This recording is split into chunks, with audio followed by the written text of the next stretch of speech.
દેશની સીમાઓ માતાના વસ્ત્ર સમાન છે. તેનું રક્ષણ કરવું દરેક ભારતીયની ફરજ છે. ભીષ્મ પિતામહ. નમસ્કાર દર્શક મિત્રો, સરહદ ન્યૂઝ ચેનલમાં આપનું સ્વાગત છે. હું અનિતા ગોસ્વામી. હવે જોઈએ સમાચાર વિસ્તારથી. ગાંધીધામ એલસીબી પોલીસનો સપાટો.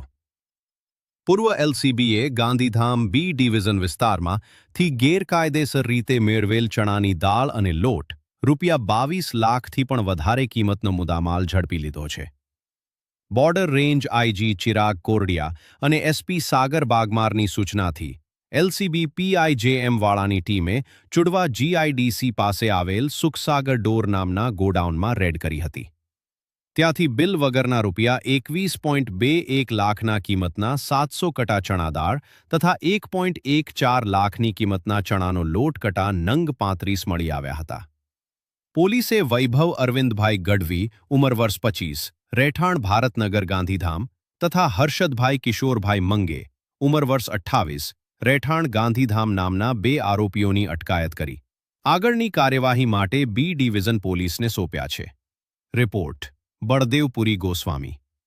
સરહદ ન્યૂઝ, કચ્છ.